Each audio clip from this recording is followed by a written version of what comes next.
Kalau malam ini saya tiba-tiba berhenti bicara, jangan anggap videonya selesai. Karena orang yang saya temui di Gunung Kawi itu pernah bilang satu hal kepada saya.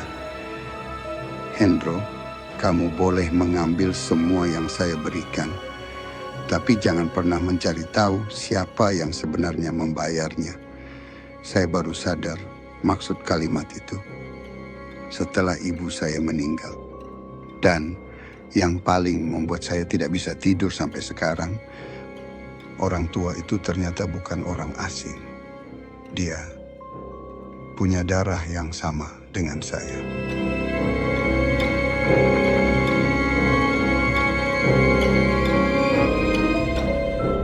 Halo teman-teman, kembali lagi di Mr. Mistis, akun yang menghadirkan cerita horor, mistis, bahkan teror dari dunia lain. Kalau kalian suka cerita seperti ini, santai saja. Bantu channel ini dengan like, subscribe, dan tulis di kolom komentar kalian sedang nonton dari mana. Semoga kita semua selalu diberi perlindungan, dijauhkan dari segala mara bahaya, dan semoga apapun yang kita dengar malam ini hanya menjadi cerita, bukan sesuatu yang mengikuti kita setelah video ini selesai. Karena cerita saya kali ini, jujur saja, sampai sekarang saya sendiri masih takut untuk menceritakannya. Nama saya Hendro, umur saya sekarang 45 tahun. Saya orang biasa, bukan paranormal, bukan orang yang mengerti dunia gaib. Dan sebelum semua kejadian ini terjadi, saya bahkan termasuk orang yang paling tidak percaya dengan cerita pesugihan. Saya tinggal di sebuah rumah sederhana di daerah Malang, Jawa Timur. Rumah saya tidak besar. Di depan rumah ada teras kecil dengan 2 pot tanaman yang selalu saya lupa menyiram. Di belakang ada dapur, kamar mandi, dan halaman sempit tempat saya biasanya menjemur pakaian. Saya bekerja sebagai pedagang peralatan bangunan. Setiap pagi sekitar pukul 6, saya sudah berangkat ke toko. Rutinitas saya sangat sederhana. Bangun, mandi, salat, minum kopi hitam, kemudian membuka toko. Begitu terus selama bertahun-tahun. Saya sudah menikah, tetapi anak saya satu-satunya bekerja di luar kota dan jarang pulang. Jadi sebagian besar waktu, rumah terasa sepi. Dan mungkin karena itulah saya terlalu mudah menyadari hal-hal kecil yang sebenarnya seharusnya saya abaikan. Seperti suara ketukan di pintu belakang 3 kali. Tok, tok, tok. Biasanya terjadi sekitar pukul 2 dini hari. Awalnya saya mengira itu kucing. Kadang saya pikir mungkin ranting pohon mengenai pintu. Saya tidak pernah mengeceknya. Sampai suatu malam, suara itu berubah. Bukan lagi dari pintu belakang, tetapi dari dalam kamar saya. Tok, tok, tok. Saya masih ingat malam itu. Saya sedang berbaring sambil memainkan ponsel. Tiba-tiba terdengar suara ketukan dari pintu kamar. Saya diam. Ketukan itu terdengar lagi. Tok, tok, tok. Saya menatap pintu. Tidak ada siapa-siapa. Saya mencoba meyakinkan diri sendiri bahwa itu hanya suara kayu. Tapi kemudian ada suara seseorang berbisik dari balik pintu. Hendro, saya langsung duduk. Suara itu sangat pelan. Tapi saya mengenal suara itu. Itu suara ibu saya. Masalahnya, ibu saya sudah meninggal 2 tahun sebelumnya. Saya tidak membuka pintu. Saya hanya membaca doa dalam hati sampai suara itu hilang. Besok paginya, saya berusaha melupakan kejadian tersebut. Dan kalau saja beberapa minggu setelah itu, saya tidak mendapatkan masalah besar di toko, mungkin hidup saya akan berjalan normal. Saat itu, usaha saya sedang jatuh. Barang menumpuk, pelanggan berkurang, hutang kepada pemasok mulai menumpuk. Saya bahkan sempat berpikir untuk menjual rumah. Kemudian suatu sore, seorang pelanggan lama datang. Namanya Pak Rudi. Dia membeli beberapa sak semen. Sebelum pulang, dia tiba-tiba bertanya, "Dro, kamu pernah ke Gunung Kawi?" Saya tertawa. "Buat apa?" Dia hanya tersenyum. "Kadang kalau hidup lagi mentok, kita memang harus mencari jalan yang tidak biasa." Saya tidak terlalu memikirkan kalimat itu. Sampai 3 hari kemudian, Pak Rudi datang lagi. Kali ini dia membawa selembar kertas kecil. Di atasnya tertulis sebuah nama, Gunung Kawi, dan di bawahnya ada alamat sebuah penginapan. Saya bertanya untuk apa. Dia menjawab pendek, "Coba datang sendiri." Saya sempat menolak. Tapi malam itu saya kembali mendengar suara ibu saya, "Hendro." Dan entah kenapa, untuk pertama kalinya saya merasa suara itu tidak sedang memanggil saya dari kamar, melainkan dari arah Gunung Kawi. Saya berangkat 2 hari kemudian. Saya tidak tahu apa yang sebenarnya saya cari. Mungkin bantuan, mungkin keberuntungan, atau mungkin hanya ingin membuktikan bahwa semua cerita tentang pesugihan hanyalah omong kosong. Perjalanan menuju kawasan Gunung Kawi terasa normal. Warung-warung kecil masih buka. Motor lalu lalang. Udara semakin dingin ketika saya mulai memasuki kawasan pegunungan. Pepohonan semakin rapat. Kabut turun perlahan. Saya sampai sekitar menjelang sore. Langit sebenarnya belum gelap, tapi suasananya seperti menjelang tengah malam. Aneh, sangat sepi. Saya turun dari kendaraan dan berdiri sebentar di depan penginapan. Saat itulah saya melihat seorang lelaki tua. Usianya mungkin lebih dari 70 tahun. Tubuhnya kurus, rambutnya putih. Dia memakai pakaian hitam sederhana. Yang membuat saya tidak nyaman adalah dia berdiri di seberang jalan sambil menatap saya. Tidak bergerak, tidak berkedip. Saya mengira dia hanya orang tua biasa. Saya berjalan melewatinya. Tiba-tiba dia berkata, "Hendro?" Langkah saya berhenti. Saya menoleh. "Bapak kenal saya?" Dia tersenyum. "Saya sudah menunggu kamu." Jujur, bulu kuduk saya langsung berdiri. Saya bertanya siapa dia. Orang tua itu tidak menjawab. Dia hanya menunjuk ke arah jalan kecil di antara pepohonan. "Kalau kamu ingin hidupmu berubah, ikut saya." Saya sempat ragu. Tapi kemudian dia mengucapkan sesuatu yang membuat saya tidak bisa bergerak. "Ibumu pernah datang ke sini." Saya langsung menatap wajahnya. "Bapak kenal ibu saya?" Dia mengangguk. "Lebih dari yang kamu kira." Saya mengikuti orang tua itu. Kami berjalan melewati jalan setapak yang semakin lama semakin gelap. Suara kendaraan hilang, suara manusia hilang. Yang terdengar hanya langkah kaki kami. Krek, krek, krek. Lalu saya mencium sesuatu, bau bunga, melati, tapi bercampur dengan bau tanah basah dan sesuatu yang amis. Saya bertanya kepada orang tua itu. Dia hanya menjawab, "Jangan hirup terlalu dalam." Saya tertawa kecil karena gugup. Kemudian dia berhenti. Di depan kami ada sebuah bangunan kayu tua. Atapnya hampir runtuh, pintunya hitam. Di samping pintu terdapat sebuah lampu minyak yang menyala meskipun tidak ada orang. Orang tua itu membuka pintu. Krek! Suara kayu berderit panjang. Di dalam sangat gelap.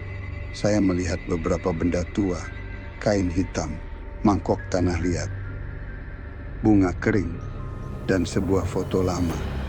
Saya mendekati foto itu. Kemudian tubuh saya terasa lemas. Foto tersebut memperlihatkan seorang perempuan muda. Saya mengenal wajahnya.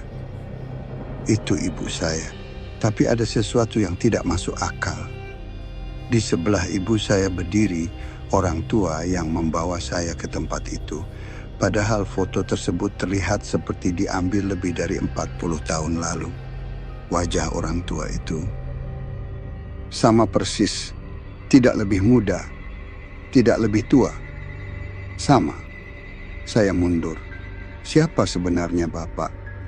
Dia hanya berkata, "Besok kamu akan tahu." Malam itu saya menginap di sebuah kamar kecil. Saya mencoba tidur. Tidak bisa. Sekitar pukul 1 malam, terdengar suara langkah kaki di luar. 1 langkah, berhenti. 1 langkah, berhenti. Seperti seseorang sedang berjalan sambil menyeret kakinya. Srit, srit. Kemudian terdengar suara perempuan menangis. Saya menutup kepala dengan selimut. Tangisan itu semakin dekat, sampai berhenti tepat di depan pintu. Kemudian, suara ibu saya terdengar. "Hendro, jangan buka." Saya diam. Beberapa detik kemudian, suara lain terdengar. Suara lelaki tua tadi. "Buka pintunya, Nak." Saya semakin takut. 2 suara itu bergantian. Ibu saya berkata jangan buka. Orang tua itu menyuruh saya membuka. Kemudian terdengar suara ketukan. Tok, tok, tok. Saya tidak membuka sampai akhirnya pagi datang. Ketika saya keluar kamar, di lantai depan pintu terdapat jejak kaki berlumpur. Tapi yang membuat saya hampir jatuh adalah bentuk jejaknya. Jejak itu hanya terlihat sampai depan pintu. Tidak ada jejak yang menuju ke sana. Seolah-olah seseorang muncul begitu saja. Pagi itu, orang tua tersebut membawa saya ke sebuah ruangan lain. Di tengah ruangan ada meja kayu. Di atasnya terdapat sebuah benda yang ditutup kain putih. Dia duduk, kemudian berkata, "Kamu ingin kaya?" Saya tidak menjawab. Kalau saya bilang iya, dia tersenyum. "Kamu akan mendapatkannya." Saya bertanya apa syaratnya. Dia menatap saya lama. "Tidak ada syarat." Saya tertawa kecil. Tidak mungkin. Semua orang yang datang ke sini mengatakan hal yang sama. Kemudian dia membuka kain putih tersebut. Di bawahnya terdapat sebuah kendi kecil. Kendi itu berwarna hitam. Permukaannya penuh goresan seperti bekas kuku. "Minum?" Saya menggeleng. Dia tidak memaksa. "Tidak perlu sekarang."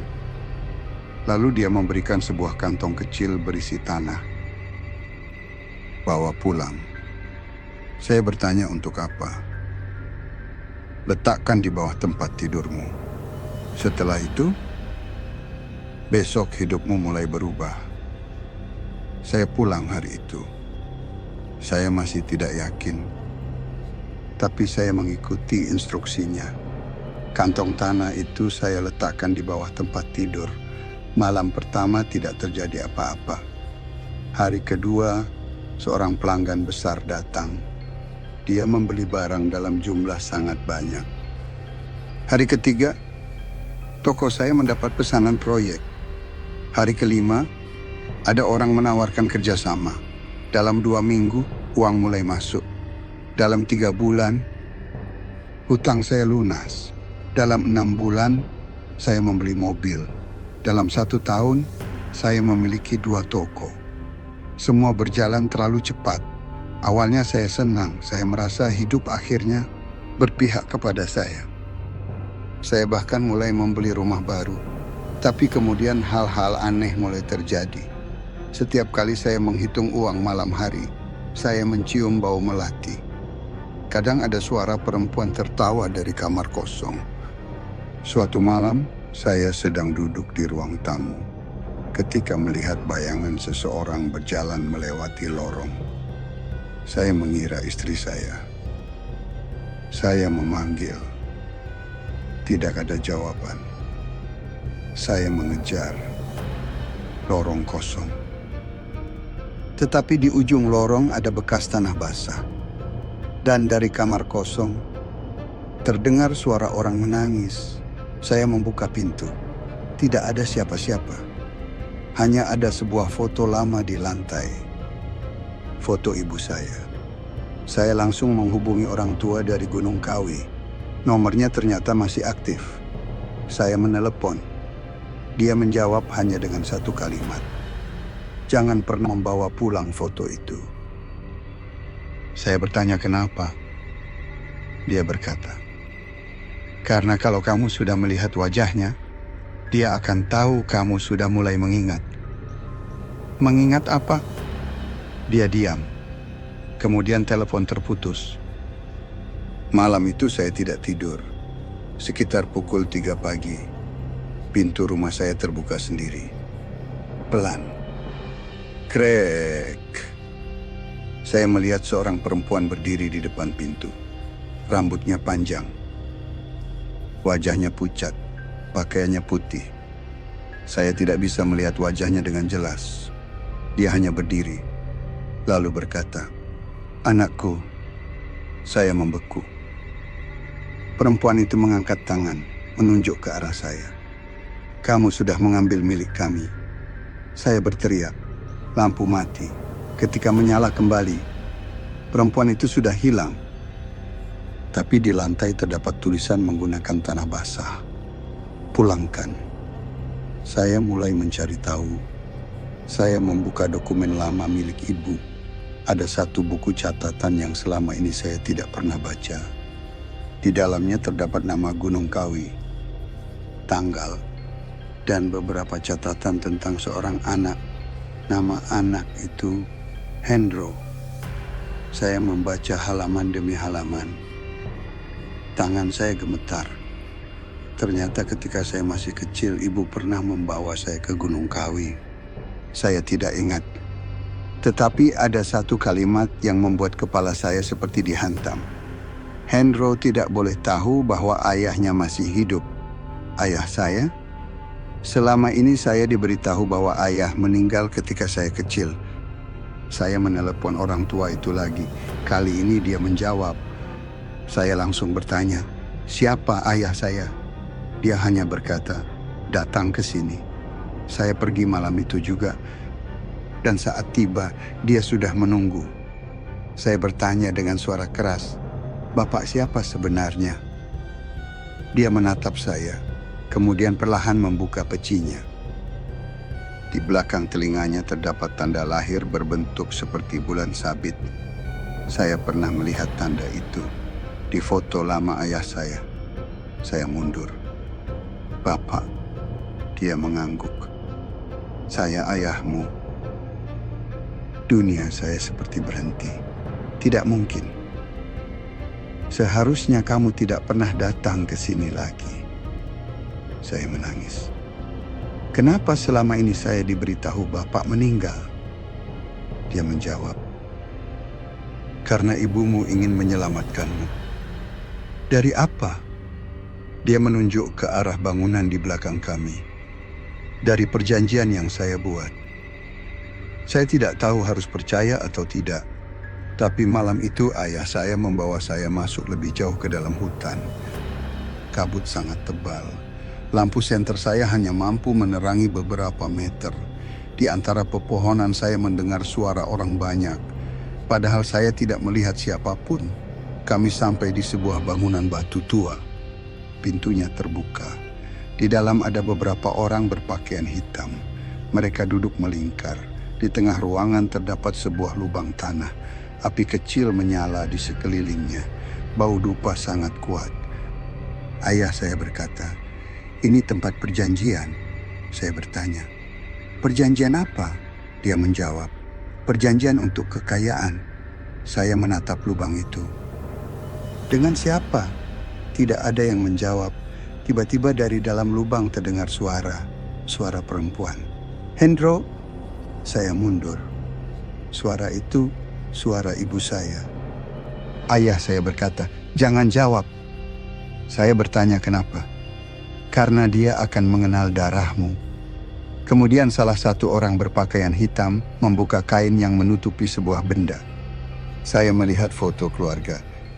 Di sana ada ayah saya, ibu saya, dan saya. Ketika masih bayi, saya menangis. Kenapa saya ada di sini? Ayah saya akhirnya mengaku. Dulu, ketika bisnisnya bangkrut, dia datang ke Gunung Kawi. Dia meminta kekayaan. Sebagai gantinya, dia harus memberikan sesuatu yang paling berharga. Tapi dia tidak sanggup memberikan anaknya. Maka dibuatlah perjanjian lain. Kekayaan akan diberikan kepadanya. Namun ketika waktunya tiba, hutang itu akan diwariskan kepada darah keturunannya. Saya menatap ayah saya. Jadi semua uang yang saya dapat, dia mengangguk. Bukan hadiah. Lalu apa? Uang muka. Kalimat itu membuat tubuh saya dingin. Saya baru mengerti. Selama ini saya mengira saya sedang mendapatkan keberuntungan. Padahal sebenarnya, saya sedang diberi makan oleh sebuah perjanjian lama. Saya bertanya, apa larangannya? Ayah saya menatap saya dengan mata penuh ketakutan. "Jangan pernah kembali ke tempat ini setelah kamu mengetahui kebenarannya." Saya terdiam. Kenapa? Karena sekali kamu kembali setelah tahu siapa dirimu, kamu harus menggantikan saya. Saya menatap wajahnya. Tiba-tiba terdengar suara langkah dari belakang. 1, 2, 3. Semua orang di ruangan itu menundukkan kepala. Kabut mulai masuk dari pintu. Dan dari dalam kabut muncul sosok perempuan. Pakaiannya putih, rambut panjang. Wajahnya tidak jelas. Tapi saya mengenal suara itu. "Hendro?" Saya berusaha tidak menjawab. Sosok itu mendekat. "Pulanglah." Saya bingung. Bukankah tadi suara itu ingin mengambil saya? Dia kembali berkata, "Pulanglah sebelum dia datang." Saya bertanya, "Siapa?" Perempuan itu menunjuk ayah saya. Saya menoleh. Wajah ayah saya berubah. Bukan lagi wajah lelaki tua yang saya kenal. Kulitnya terlihat sangat tua. Matanya hitam. Dan dari mulutnya keluar suara yang bukan suara manusia. "Hendro, kamu sudah berjanji." Saya mundur. "Aku tidak pernah berjanji." Ayah saya tertawa. "Bukan kamu." Dia menunjuk ke arah dada saya. "Ibumu yang berjanji atas namamu." Tiba-tiba semua lampu minyak padam. Gelap total. Saya mendengar suara orang berteriak, suara langkah kaki, suara benda jatuh. Kemudian seseorang mencengkeram tangan saya. Saya berlari. Saya tidak tahu siapa yang menarik saya. Saya hanya mengikuti. Kami keluar dari bangunan. Kabut sangat tebal. Saya jatuh beberapa kali. Kemudian terdengar suara perempuan itu sekali lagi. "Jangan lihat ke belakang." Saya berlari lebih cepat. Saya tidak berani menoleh. Sampai akhirnya saya melihat jalan raya. Saya berhasil kembali. Pagi harinya saya pulang ke rumah. Saya membakar semua catatan. Saya menjual sebagian besar aset. Saya mencoba mengembalikan uang yang saya anggap bukan milik saya. Tapi ada satu masalah. Uang itu terus kembali. Saya memberikan uang kepada orang.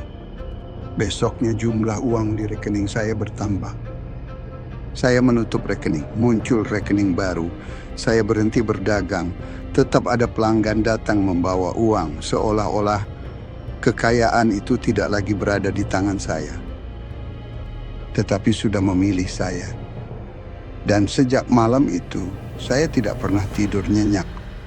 Karena setiap pukul 3 pagi, saya selalu mendengar ketukan. Tok, tok, tok. Awalnya dari pintu belakang, kemudian pindah ke jendela. Sekarang, ketukan itu datang dari pintu kamar saya. Tok, tok, tok. Beberapa minggu lalu, saya akhirnya memberanikan diri membuka pintu. Tidak ada siapa-siapa, hanya sebuah amplop coklat. Di dalamnya ada satu foto. Foto saya sedang duduk di ruangan ritual di Gunung Kawi. Saya tidak pernah melihat foto itu sebelumnya. Di belakang foto terdapat tulisan tangan. "Hendro, ayahmu sudah selesai. Sekarang giliran kamu." Saya langsung membakar foto itu. Tapi sebelum terbakar seluruhnya, saya sempat melihat bagian belakangnya. Ada satu tanggal yang membuat saya sadar. Perjanjian itu belum selesai. Tanggal tersebut adalah tanggal lahir anak saya. Dan sejak saat itu, saya tidak pernah berani menghubungi anak saya. Karena saya takut, jangan-jangan selama ini bukan saya yang sedang dikejar, melainkan darah saya. Dan kalau kalian bertanya apakah saya masih kaya, jawabannya, iya. Bahkan sekarang, uang saya jauh lebih banyak dibanding sebelumnya. Tapi saya tidak pernah lagi merasa kaya. Karena setiap rupiah yang masuk ke rekening saya, selalu terdengar suara perempuan berbisik dari kamar kosong. "Hendro." Kemudian suara itu bertanya, "Kapan kamu mengembalikan anakmu?" Saya tidak tahu siapa yang dimaksud.